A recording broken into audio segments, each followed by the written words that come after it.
Hope all of you are well. You're watching me on YouTube. Today we are going to discuss specially general organic chemistry. बच्चों, बहुत सारे students ये general organic chemistry का नाम सुनते ही डर जाते हैं. उन्हें ऐसा लगता है कि नहीं, केमिस्ट्री बहुत ही हार्ड सब्जेक्ट है एंड स्पेशली ऑर्गेनिक. तो मैं आपको बता दूं कि ये ऑर्गेनिक में बिल्कुल भी हार्ड नहीं है. It is just a concept. If you understand the concept then it's not hard for you, but if you don't understand the concept then really it will especially damage your marks in competitive examination.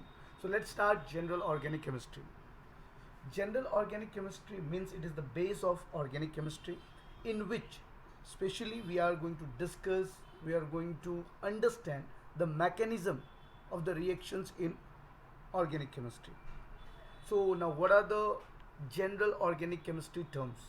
So dear students, there are specially four main terms of this general organic chemistry, in which we understand the movements and the displacement of electrons. Electrons कोई भी compound में किस तरह से अलग होता है उसके बारे में हम लोग पढ़ेंगे, जिसके चार मेन इम्पॉर्टेंट मैकेनिज्म्स के टर्म्स हैं. पहला है इंडक्टिव इफेक्ट, दूसरा मेसोमेरिक इफेक्ट,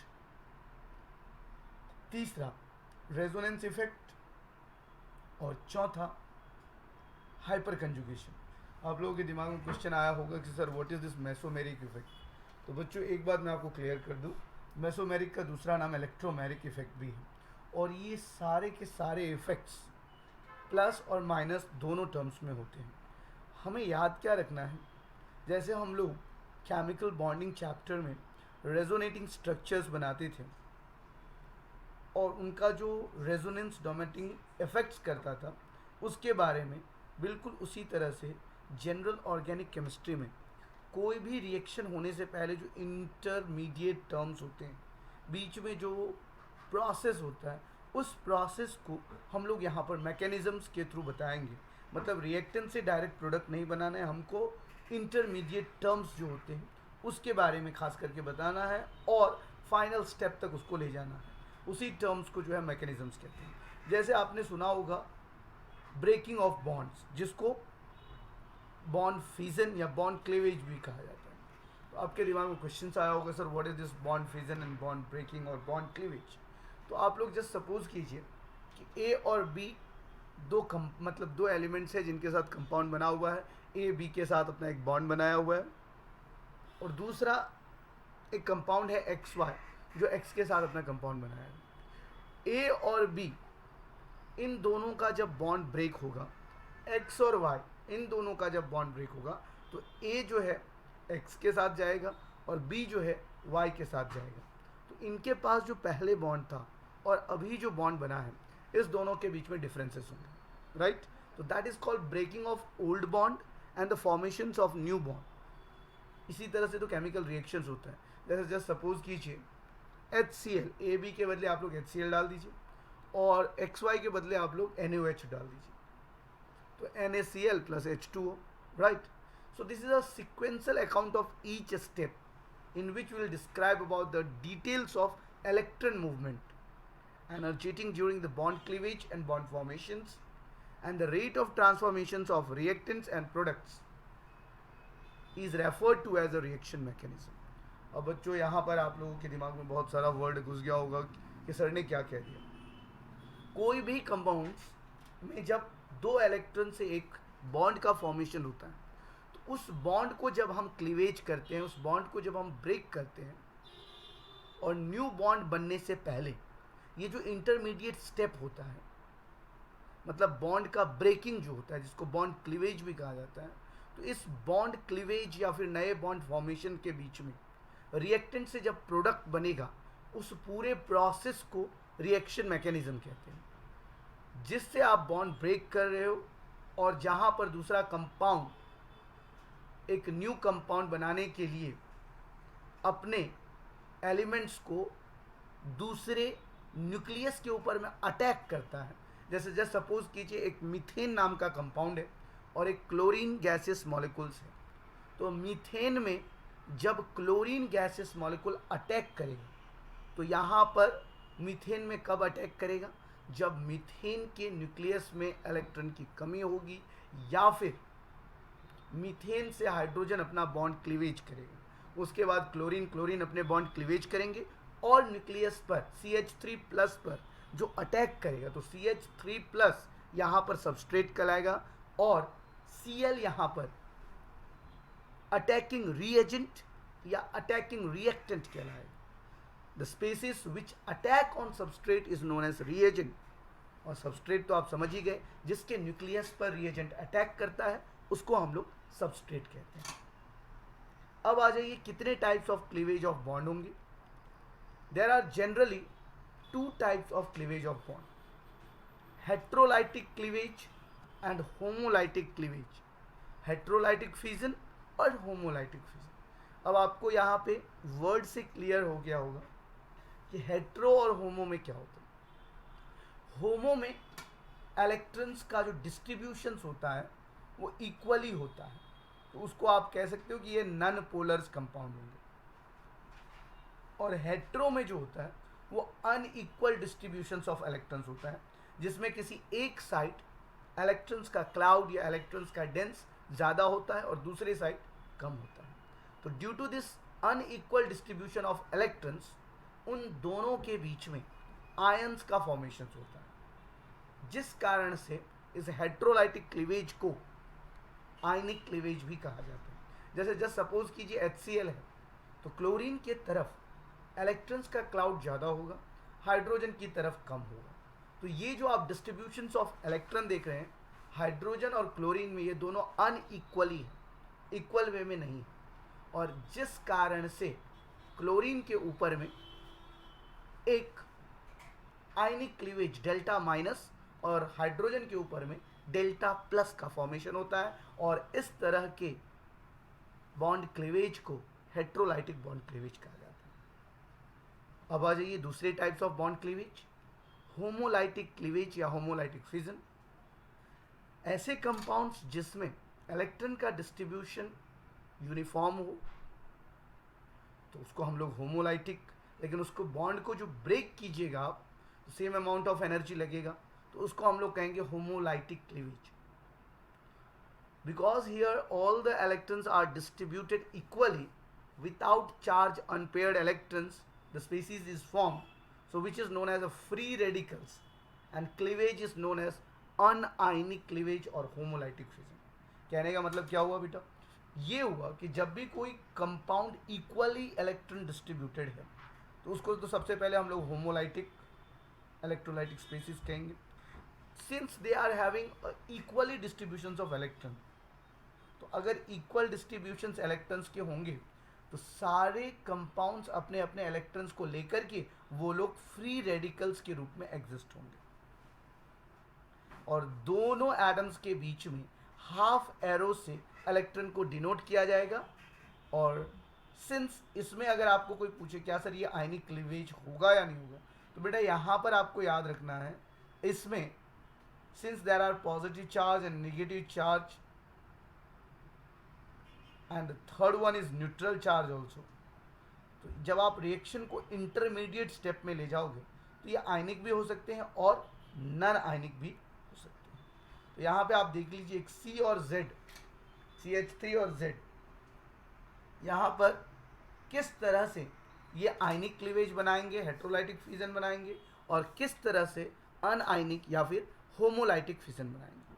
तो CZ है, जब CZ को आप ब्रेक कीजिएगा, जब Z इसका इलेक्ट्रॉन लेके चला जाएगा तो C के ऊपर में पॉजिटिव लैक ऑफ इलेक्ट्रॉन और Z के ऊपर में एक्स्ट्रा इलेक्ट्रॉन्स, तो इस टाइप ऑफ क्लीवेज को हम लोग आयनिक क्लीवेज कहेंगे। या फिर Z का इलेक्ट्रॉन C ले लिया तो C के ऊपर में निगेटिव और Z के ऊपर में पॉजिटिव, इस दोनों केस में इस चीज़ को हम लोग आयनिक क्लीवेज कहेंगे। और होमोलाइटिक क्लीवेज क्या कहेंगे, जो इक्वल डिस्ट्रीब्यूशंस ऑफ इलेक्ट्रॉन्स है, तो C भी अपना इलेक्ट्रॉन ले लेगा और Z भी अपना इलेक्ट्रॉन ले लेगा, तो इस टाइप ऑफ बॉन्ड क्लीवेज को हम लोग अनआयनिक बॉन्ड क्लीवेज या फिर होमोलाइटिक फिजन कहेंगे। अब आ जाइए अटैकिंग रिएजेंट। अब जैसे मैंने आपको कहा कि किसी भी सबस्ट्रेट पर जो न्यूक्लियस अटैक करता है, न्यूक्लियस पे जो रिएजेंट अटैक करता है, तो उस बीच में भी एक इंटरमीडिएट प्रोडक्ट बनता है। इसी जो अटैक करता है उस रिएजेंट को अटैकिंग रिएजेंट कहते हैं। और ये जनरली दो तरह के होते हैं, इलेक्ट्रोफिलिक रिएजेंट और न्यूक्लियोफिलिक रिएजेंट। इलेक्ट्रोफिलिक रिएजेंट को इलेक्ट्रोफाइल्स भी कहा जाता है और न्यूक्लियोफिलिक रिएजेंट को न्यूक्लियोफाइल्स भी कहा जाता है। The species which attack on a substrate molecule or intermediate and form a product is called as attacking reagent। attacking reagent का मतलब हो गया कि जब भी किसी न्यूक्लियस के अंदर में इलेक्ट्रॉन्स की कमी है और उसके ऊपर में कोई रिएजेंट आकर के उसके न्यूक्लियस पर अटैक कर रहा है, तो ये रिएजेंट को हम लोग अटैकिंग रिएजेंट कहेंगे। और वो दो तरह के होते हैं, जैसे कि मैंने आपको जस्ट बताया, इलेक्ट्रोफिलिक और न्यूक्लियोफिलिक। इलेक्ट्रोफिलिक रिएजेंट और इलेक्ट्रोफाइल्स। इलेक्ट्रोफिलिक दो शब्द से बना हुआ है, इलेक्ट्रॉन और फिलिक। इलेक्ट्रो मतलब इलेक्ट्रॉन, फिलिक मतलब लविंग। जो इलेक्ट्रॉन लविंग रिएजेंट्स है उसको इलेक्ट्रोफिलिक रिएजेंट कहते हैं।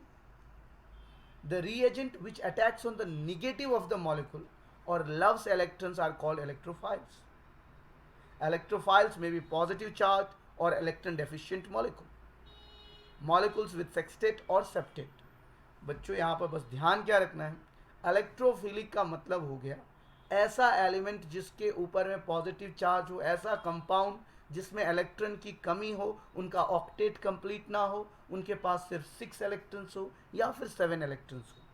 तो इस टाइप के रिएजेंट को हम लोग क्या कहेंगे, इलेक्ट्रोफिलिक रिएजेंट। जैसे मान लीजिए H+ हो गया, ये इलेक्ट्रोफिलिक रिएजेंट हो गया। SO3 में S के ऊपर में प्लस हो गया, तो ये आपका इलेक्ट्रोफिलिक रिएजेंट। तो जिस सब के ऊपर में पॉजिटिव चार्ज जो आप देख रहे हो, जिनके ऊपर में ऐसा प्रतीत हो रहा है कि हमें इसके ऊपर में इलेक्ट्रॉन की कमी है, तो उसको हम लोग क्या कहेंगे, इलेक्ट्रोफिलिक रिएजेंट या फिर इलेक्ट्रोफाइल्स। और जिनके ऊपर में पॉजिटिव चार्ज है वो तो क्लियरली हो गया पॉजिटिवली चार्ज इलेक्ट्रोफाइल्स। और जिनके ऊपर में कोई चार्ज नहीं है लेकिन उनका ऑक्टेट कंप्लीट नहीं है, तो वैसे इलेक्ट्रोफाइल्स को न्यूट्रल इलेक्ट्रोफाइल्स कहते हैं। जैसे BF3 is an electron deficient compound. यहाँ पर बोरन के लास्ट सेल में सिर्फ 6 इलेक्ट्रॉन्स हैं, तो यहाँ पर हम लोग BF3 को क्या कहेंगे, न्यूट्रल इलेक्ट्रोफाइल्स कहेंगे। और अगर हम बात करें AlCl3, SO3, ZnCl2, BeCl2, FeCl3, SnCl2, CO2, SnCl4, यहाँ पर ये सारे के सारे कंपाउंड जो है ये सब के सब न्यूट्रल इलेक्ट्रोफाइल्स हैं। Neutral atom that accept electrons from substrate. अब न्यूट्रल एटम का एक नेचर होता है, वो सबस्ट्रेट से इलेक्ट्रॉन को एक्सेप्ट करता है। जैसे मैंने आपको अभी जस्ट बताया कि अगर मान लीजिए वो न्यूट्रल एटम है लेकिन वो इलेक्ट्रॉन डेफिशिएंट है, तो उसका नेचर क्या होगा, इलेक्ट्रॉन को एक्सेप्ट करने का नेचर होगा। किससे एक्सेप्ट करेगा इलेक्ट्रॉन, तो वो सबस्ट्रेट से इलेक्ट्रॉन एक्सेप्ट करेगा। जैसे कीटोन की बात करें, एसिटाइल क्लोराइड की बात करें, ग्रिग्नार्ड रिएजेंट की बात करें, मिथाइल नाइट्राइल की बात करें, अल्काइल क्लोराइड की बात करें, ईथर की बात करें, अल्कोहल का बात करें, अल्डिहाइड का बात करें, तो जिनके ऊपर में आप यहाँ पर स्टार देख रहे हो, इसका मतलब ये हुआ कि ये एटम इलेक्ट्रॉन्स को एक्सेप्ट कर सकते हैं। आप लोगों ने नाम सुना होगा फ्री रेडिकल्स का, तो बहुत सारे फ्री रेडिकल्स होते हैं जैसे कार्बीन, नाइट्रीन, ये सब इलेक्ट्रोफाइल्स के काम करते हैं। और बहुत सारे रिएजेंट हैं जिनके पास इलेक्ट्रॉन की कमी है, जैसे कि मैं आपको यहाँ पे दिखा रहा हूँ कि कौन कौन से वो रिएजेंट हैं जिनके पास सेंट्रल एटम होते हुए इलेक्ट्रॉन की कमी है और वो किस तरह के बॉन्ड बना सकते हैं। तो HF में हाइड्रोजन के पास इलेक्ट्रॉन की कमी हो जाती है। HOCl formyl chloride, formyl chloride, formyl bromide, ये सारे कंपाउंड्स के पास इलेक्ट्रॉन की कमी है। जिनके लास्ट सेल में ऑक्टेट होनी चाहिए थी, उनके लास्ट सेल में ऑक्टेट नहीं, जिस कारण से ये सारे के सारे कंपाउंड्स क्या है, ये सारे के सारे कंपाउंड्स हमारे इलेक्ट्रोफाइल्स।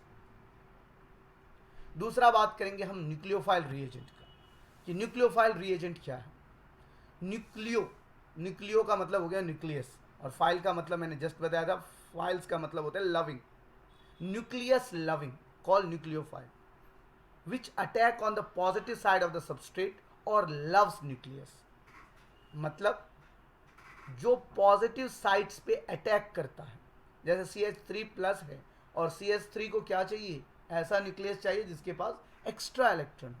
तो कहने का मतलब न्यूक्लियोफिलिक रिएजेंट या न्यूक्लियोफाइल्स का मतलब न्यूक्लियोफाइल्स खास करके निगेटिव चार्ज वाले होंगे या जिनके पास एक्स्ट्रा लोन पेयर इलेक्ट्रॉन्स हो, मतलब एक्स्ट्रा इलेक्ट्रॉन बॉन्ड पेयर के अलावा एक्स्ट्रा इलेक्ट्रॉन जिसको हम लोग लोन पेयर इलेक्ट्रॉन्स कहते हैं, जो अपने लोन पेयर इलेक्ट्रॉन्स को डोनेट कर सकें, जो शेयर्ड नहीं है वैसे इलेक्ट्रॉन्स को. तो वैसे टाइप के रीएजेंट को न्यूक्लियोफिलिक रीएजेंट या फिर न्यूक्लियोफाइल्स कहेंगे.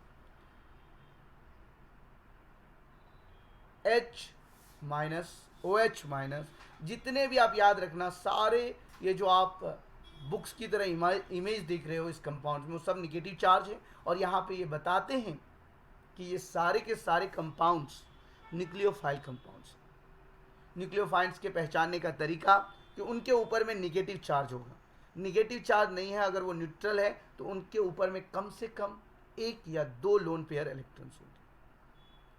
अगर हम ग्रिग्नार्ड रिएजेंट की बात करें, लिथियम अल्युमिनियम हाइड्राइड की बात करें, सोडियम बोरेट की बात करें, तो इन सारे एलिमेंट्स जिनके ऊपर में आप यहाँ पर स्टार देख रहे हो, वो सारे के सारे बता रहे हैं कि सारे एटम इलेक्ट्रॉन्स को डोनेट कर सकते हैं. किसके लिए? सबस्ट्रेट के लिए ये अपने इलेक्ट्रॉन्स डोनेट कर सकते हैं. एक होता है एम्बीडेंटेड nucleophile. Nucleophile which have two sides of electron rich center or in which two or more atoms bear an unshared pair of electrons. मतलब सीधा सीधे आप लोग समझो, ऐसा न्यूक्लियोफाइल जो दोनों तरफ से इलेक्ट्रॉन्स का रिच हो और जिसमें दो या दोनों साइड ये इलेक्ट्रॉन्स को शेयर कर सकते हैं, जिनके जो भी इलेक्ट्रॉन्स इनका अनशेयर वाला पार्ट है. मतलब जैसे यहाँ पे आपको दिख रहा होगा KONO, तो यहाँ पे दोनों साइड से आप देख लीजिए इलेक्ट्रॉन्स मिल सकते हैं. NH2OH, नाइट्रोजन भी एक लोन पेयर, ऑक्सीजन भी दो लोन पेयर है. KCN, नाइट्रोजन के पास ऑल एक इलेक्ट्रॉन है और यहाँ पर पोटाशियम भी एक इलेक्ट्रॉन डोनेट कर सकता है. तो इस तरीके से जो भी आप कंपाउंड देख रहे हो जिनके दोनों साइड्स इलेक्ट्रॉन रिच हो, तो इस तरह के न्यूक्लियोफाइल को हम लोग एम्बीडेंटेड न्यूक्लियोफाइल कहेंगे. एम्बीडेंटेड न्यूक्लियोफाइल्स के रेजोनेटिंग स्ट्रक्चर्स होते हैं. Amphiphile are those molecules which contain a multiple bond between carbon and more electronegative atom, which can act both as a electrophile or nucleophile. A very very important question I want to say you, the difference between electrophile and nucleophile. अगर आपको कोई पूछे कि electrophile और nucleophile के बीच में क्या difference है, तो आप क्या जवाब देंगे? Electrophile can accept the electron pair, nucleophile supplies the electron pair. Electrophiles are electron deficient, nucleophiles are electrons rich. Electrophiles attacks the point of high electron density, nucleophile attacks the point of low electron density. Electrophiles are Lewis acid, nucleophiles are Lewis base. Electrophiles possesses an empty orbital to receive the electron pair, and nucleophile possesses an electron pair which is loosely held and it can be supplied easily. Electrophiles are usually positively charged species, nucleophiles are usually negatively charged species. Electrophile forms an extra bond with the nucleophile and nucleophile increases its covalency by 1 unit. So these are the main basic differences between electrophile and nucleophile. Hope all of you have understand the concepts about this electrophile and nucleophile. In the next video, we'll discuss about electronic effects as inductive effect, mesomeric effect, resonating effect, hyperconjugate, and its types. So that's all for today. Hope if you have enjoyed the video, don't forget to like and subscribe the channel. Share this video with your friends so they can be also benefited during this pandemic situation. Thank you. Have a great day. Bye bye and take care.